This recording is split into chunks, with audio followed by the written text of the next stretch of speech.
Olá, começa agora mais um Café com Autoridade, o programa que traz até você, internauta e telespectador, a oportunidade de conhecer um pouco mais a autoridade do nosso município e toda a nossa região aqui, próximo a Osasco. Hoje temos a grata satisfação de receber em nossos estúdios o pró-reitor, professor Nivaldo Elias Pilão. Professor, obrigado por aceitar o nosso convite e estar aqui compartilhando um pouco da sua história conosco. Muito obrigado, Amaral, por me convidar. É um prazer estar falando com vocês. Eu espero que a gente possa trazer algumas informações que sejam úteis. O Amaral me convidou e eu estou aqui com muito prazer tomando um café com você. Diga-se de passagem, está muito bom. Eu não sei se eu mencionei na apresentação, ele é pró-reitor da Unifiel. Creio que tenha falado sim, porque é algo tão importante, é onde o senhor está no presente momento. Se me permitir, chamá-lo-ei de você, claro e sim, não direi mais chamá-lo-ei, eu vou chamar você de você, pronto. Pois formalidades deixadas de lado. Estamos combinados, não é? Então, estamos muito bem. Nivaldo, me fala um pouquinho sobre a sua trajetória. Você é original de onde? Suas formações? Me conta um pouquinho da sua história. Eu sou original de São Paulo, nasci em São Paulo, sou paulista do Brás, né? Eu nasci no Brás, então eu sou paulista, paulistano. Tenho 62 anos de idade, trabalho já há muito tempo e tenho feito a minha carreira muito voltada para a área acadêmica. Muito embora já tenha exercido cargos de inúmeras empresas, de inúmeros portes, enfim. Enfim, fiz uma trajetória normal, deve ser muito parecida com a sua em termos de educação, que é onde me levou até onde hoje estou, né? Fiz o meu curso na época primário, ginásio, escolas colegial, públicas. Tudo em escolas públicas.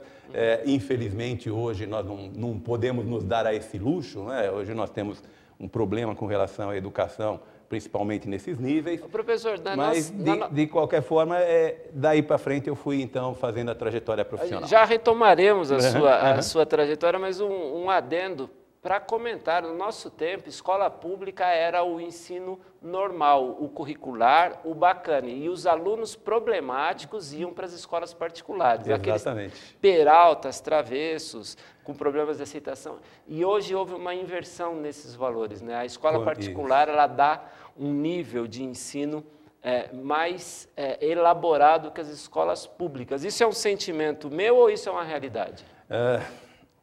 Infelizmente, uma realidade, né? Uma realidade porque aí você passa a ter um grupo de pessoas que tem acesso a uma formação realmente de excelência, e aí você tem a grande massa que tem que passar pelos bancos escolares do Estado, e em função disso, nem todas as escolas do Estado têm a qualidade que a gente gostaria. Existem centros de excelência mesmo em escolas do Estado, tá? Você pega aqui em São Paulo, no Piauí nós temos centros de excelência, enfim, no Brasil todo existem, mas passam a ser centros isolados. A grande massa, infelizmente, não tem aquela formação que nós tivemos o privilégio de ter na nossa época. Mas, professor, na sua opinião, o que mudou? Os professores perderam o interesse? Houve uma queda didática? O método educacional, ele foi, não vou dizer readequado, mas ele sofreu alguma modificação? O regime governamental, porque no meu tempo, acredito que no seu também, você tinha a Organização Moral e Cívica, o SPB, você aprendia a engraxar os sapatos, saber a importância de escovar os dentes, nós tínhamos isso de maneira didática. Foi o governo que mudou esse perfil? Foi o desinteresse dos educadores? Foi o desinteresse da população? Tente me traçar um perfil das décadas de 70, 80 para hoje. O que mudou? Olha, Amaral, eu diria para você o seguinte, que o que mudou foi o mundo. O mundo mudou. A gente não está mais no mesmo mundo, né? Hoje a população é muito maior e você tem que dar um jeito de atender a um número muito maior de pessoas. Em função de você ter um contingente muito maior para educar, é claro que você vai ter que massificar. Isso é uma coisa natural, faz parte da vida, né? Para tudo. Quando você tem a oportunidade de tratar uma pessoa individualmente, você trata aquele ser. E quando você tem que tratar muitas pessoas, você trata aquele grupo. E quando você trata um grupo, você trata em termos da média para aquele grupo. Infelizmente, a régua a gente não coloca no maior, a gente coloca na média. Da média para baixo. Na verdade, é na média para que esses possam subir. Né? Esses aqui, como eles têm mais facilidades, eles acabam crescendo mais do que aqueles que estavam aqui. Mas vamos dizer assim, que o grande problema, o que a gente precisa é fazer com que todos cheguem pelo menos num determinado ponto. E a partir daí você vai tendo políticas educacionais, são políticas públicas. Para cada tipo de governo você tem um tipo de política pública voltada para a educação. E infelizmente, né, você está falando que, pelo que você está falando, nós estamos falando da época de 70, por aí, 60 e pouco, 70. Nessa época, nós tínhamos uma escola mais rígida, evidentemente, que provavelmente hoje teria dificuldades de se adaptar à nova realidade da sociedade, mas que fazia com que você tivesse que dar mais de si para poder se formar. E eu acho que talvez essa seja a grande diferença, né? Professores, por exemplo, mudaram? Não, eles estudam tanto quanto estudavam.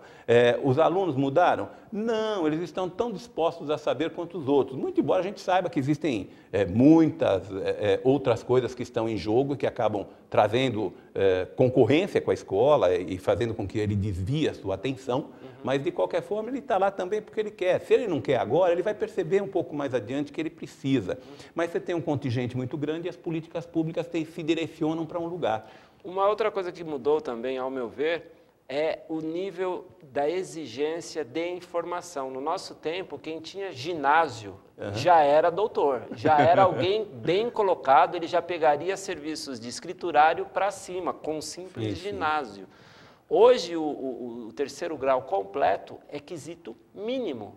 Ter uma segunda língua é quesito mínimo. Apesar de nós termos, acredito que você também tenha tido, ou inglês ou francês no curso curricular, dentre outras artes industriais eu tive também, educação musical, são temas assim que hoje não se discute muito, mas você tinha menos necessidade de estar pareado com o topo da cadeia alimentícia, da cadeia alimentar do mercado de trabalho, né? Porque hoje você vê grandes engenheiros se submetendo a serviços braçais, né? Porque a concorrência está muito forte. Isso também interfere?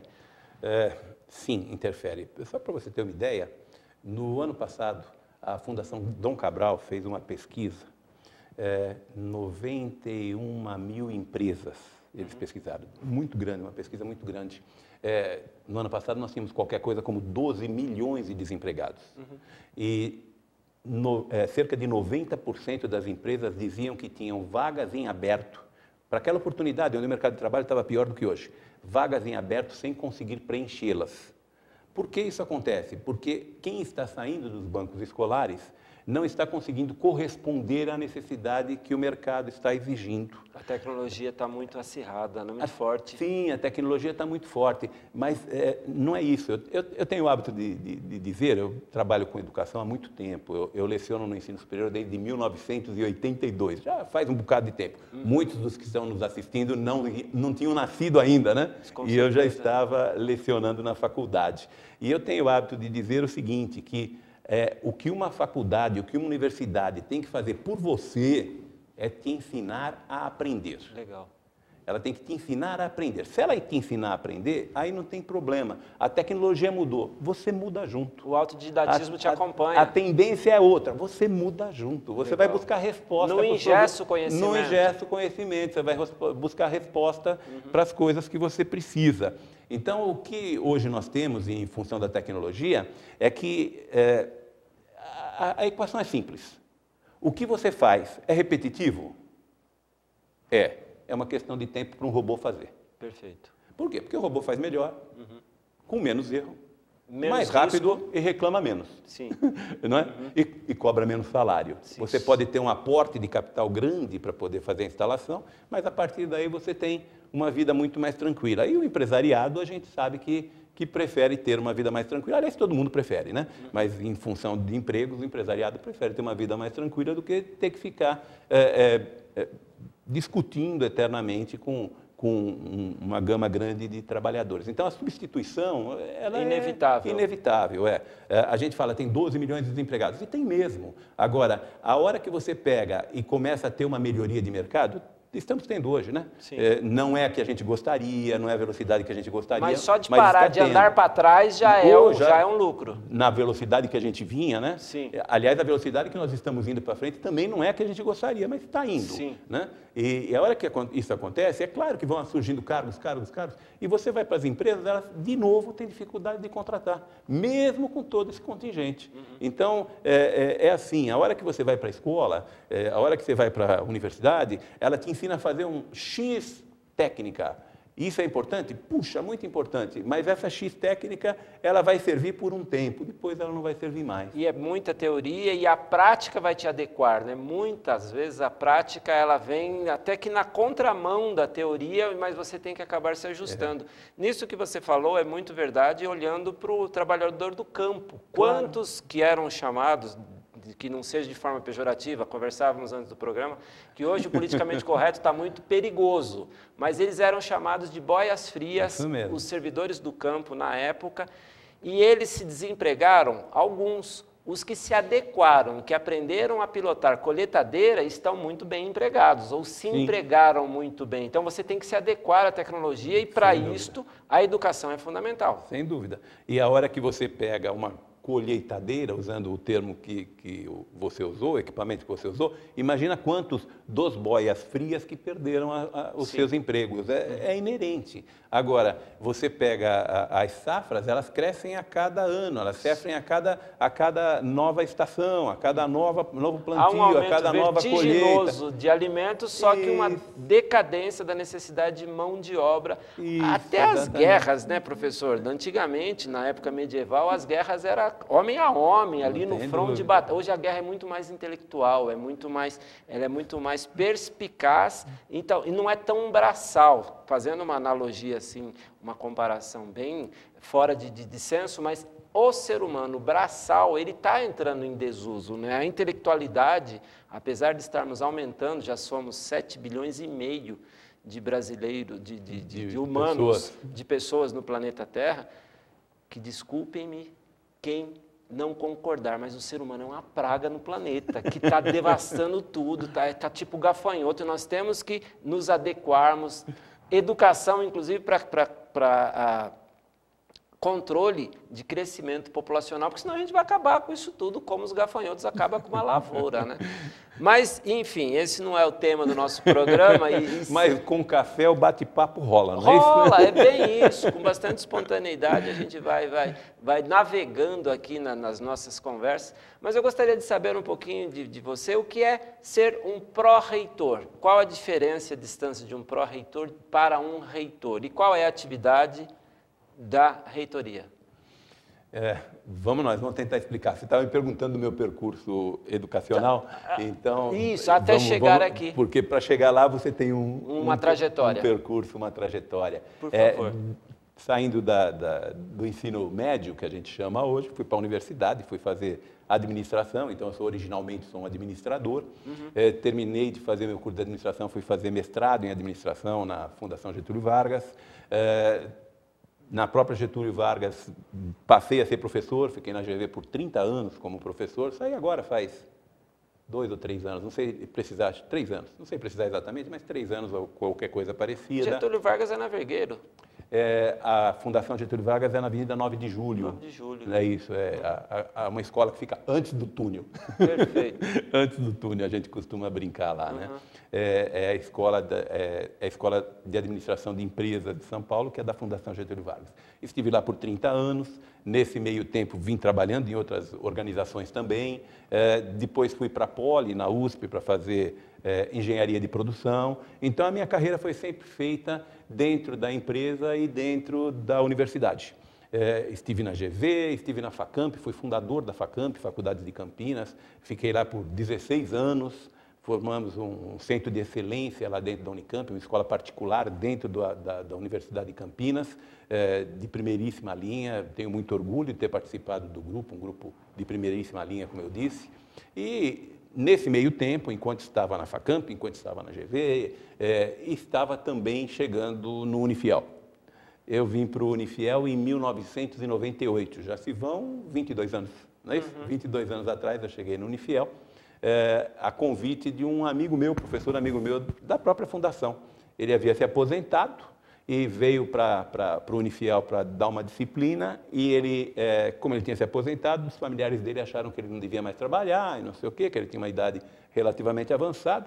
Ele dividia a sala comigo, que nós dividíamos a sala, e ele me pediu para fechar o curso, eu fechei, terminado o curso que eu vim fechar para ele, o reitor, o então reitor, me convidou para que eu continuasse por lá, e continuei, estou lá por 22 anos. Tá. Já fui chefe de departamento, já fui coordenador, que é uma trajetória relativamente normal para a área educacional, né? Aliás, eu provavelmente seja o primeiro coordenador do Brasil. Eu fui coordenador antes que essa figura existisse, né? Uhum. Eu já estou meio velho, né? 62 anos. Uhum. E aí eu, há 2 anos atrás, não faz 2 anos, mas fará o mês que vem, eu fui convidado pelo professor Fernando Costa Silva, que é o presidente do Unifiel, e pelo professor Edmo Menini, para assumir a pró-reitoria acadêmica. O Edmo Menini, na época, era reitor.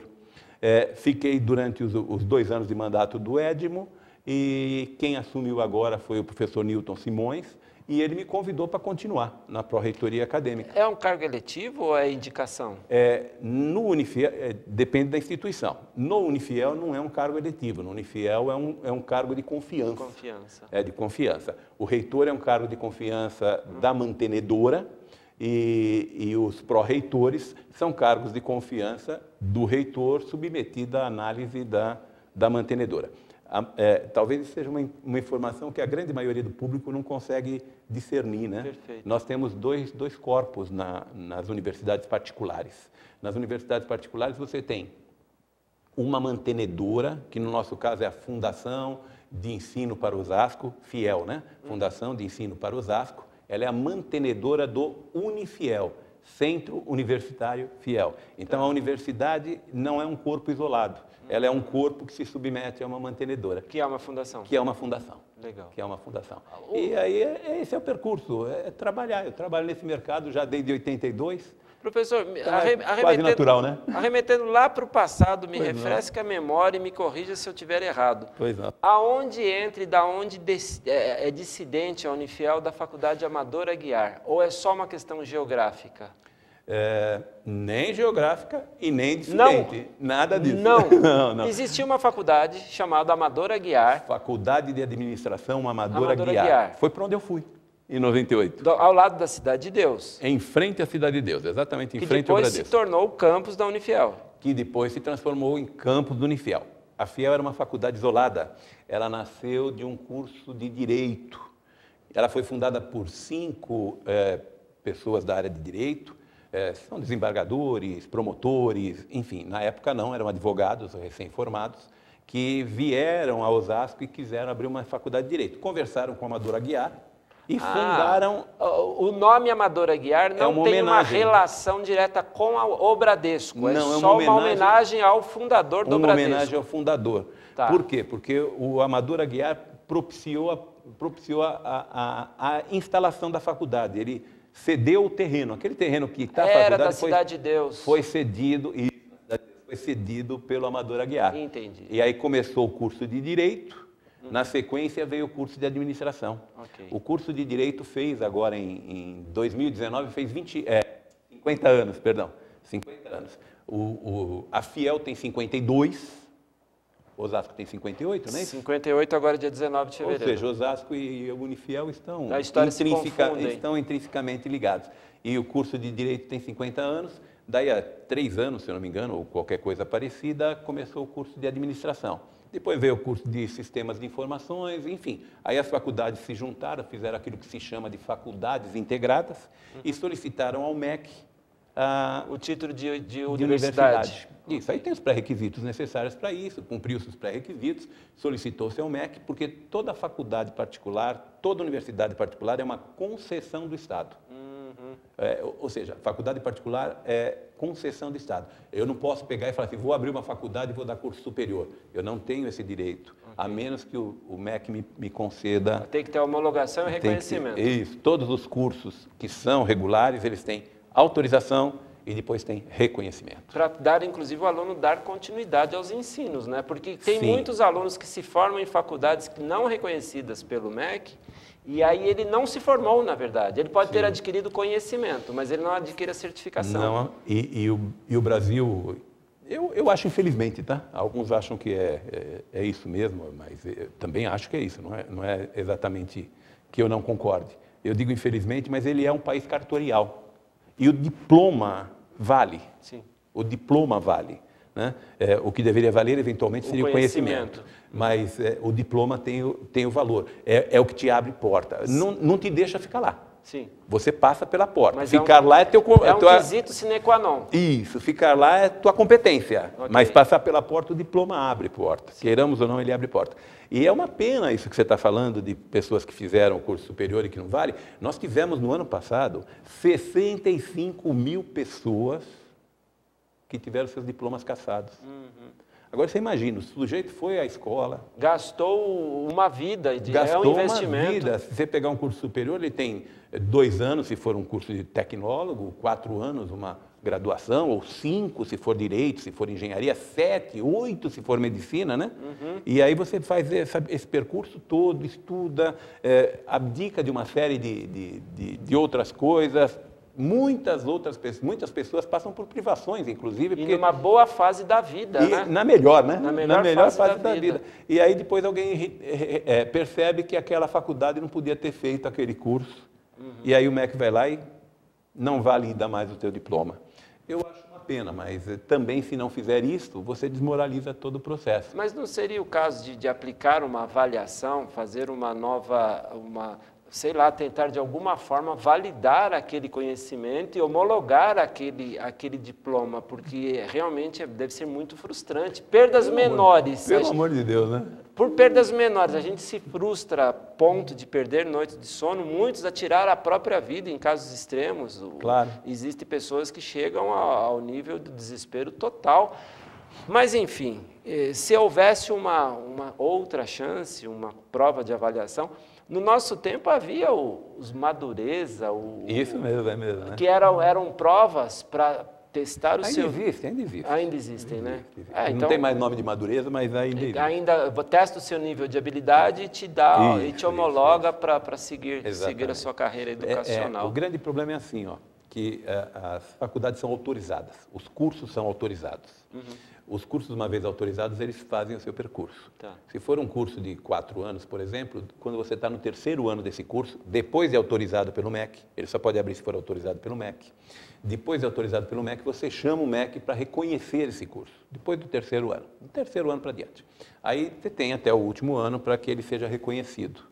Se ele for reconhecido, isso está validado. Mas é um risco. É um risco. É trocar o pneu do carro andando. É trocar o pneu do carro andando. Mas quando esse curso é autorizado... Dificilmente ou quase nunca ele não é outorgado no final. Porque quando o MEC vem para fazer a última auditoria, para fazer a sua avaliação, a gente chama de credenciamento, recredenciamento, quando é da escola, e reconhecimento, quando é do curso. Quando ele vem fazer o reconhecimento, ele vai encontrar eventualmente algumas inconsistências. Não é desejável, mas de repente se ele encontra algumas inconsistências... Mas são adequáveis... Ele pede diligências daquilo. Pede que você faça, isso tem que arrumar, senão não reconheço. Aquilo tem... E evidentemente que a instituição tem interesse e arruma. Mas isso o risco é só da primeira turma, né? Só da primeira turma. Depois de reconhecido, você não tem mais esse risco. O que aconteceu nesses casos é que eles acabaram formando mais gente do que eles poderiam. Porque quando o MEC nos concede uma autorização, ele nos concede uma determinada quantidade de vagas. Isso significa dizer que você pode formar uma determinada quantidade de profissionais. Se você forma mais do que aquilo, você não tinha autorização para aquela formada. Entendi. Então, você não podia ter formado aquilo. Por quê? Porque se você não descumpriu uma regra do contrato. E não só descumpriu uma regra do contrato, mas ela veio para avaliar e falou assim, o seu curso está reconhecido para estas 100 pessoas. A hora que entrar 1000, eu não sei se seria reconhecido, porque eu não sei se tem equipamento suficiente. Demanda de mercado. Eu não sei se tem livro suficiente. Eu não sei se tem professor suficiente, se esse professor é qualificado, se as instalações são competentes. Então, você não está autorizado a fazer mais do que isso. Para 100 você está. Então, o que aconteceu, na grande maioria, foi isso. Aqui na Unifiel, todos os cursos já são reconhecidos, homologados pelo MEC? Sim, todos os cursos são reconhecidos. nós temos autonomia. As universidades se diferem das faculdades exatamente nesse ponto.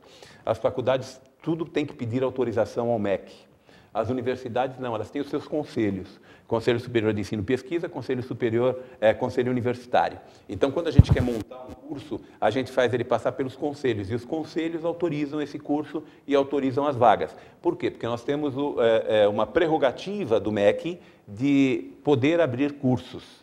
Tá? Eles estão automaticamente autorizados à medida que o CONCEP, o Conselho de Ensino e Pesquisa, autoriza o seu início.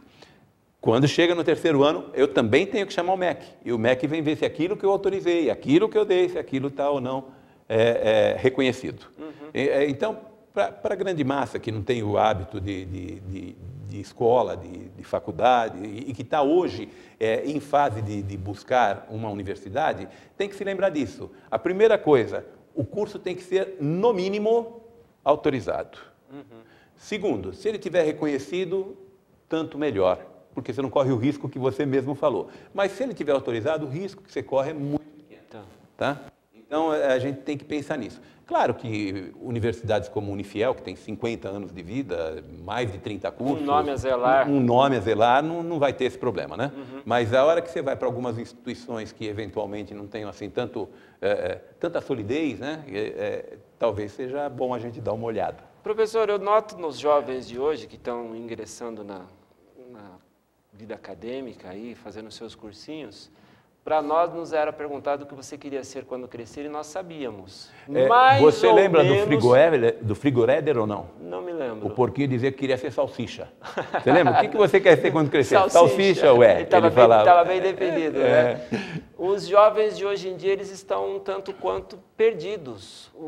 Pela gama de vagas que se abriram, ou atividades que se abriram, e atividades que ainda nem existem, mas é sabido que existirão daqui a algum tempo, e as tradicionais que deixaram de existir. Para mim, na minha época, a sua também, você se sentia bacana quando você fazia datilografia, lembra? AFD-FG, FD-LK-JH. Exatamente, eu tenho datilografia, isso te dava um destaque. Dá um status. É uma coisa que, hoje em dia, o dedão resolve. Eles digitam muito mais rápido com o dedão nos celulares do que nós nas nossas Olivettes e Hamiltons da vida. Eles dão um banho na gente nisso, sim, não tem dúvida. Só que, de contrapartida, eu percebo que perguntar para um jovem adolescente o que você quer ser quando crescer, a interrogação vem na cara estampada. Eles não sabem.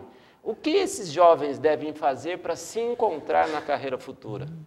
Essa pergunta eu acho que vale mais ou menos $1 milhão. Se eu conseguisse responder, eu seria candidato a $1 milhão. Na verdade, eu acho que é até simples a resposta, ela não é difícil. Deixa eu só voltar um pouquinho.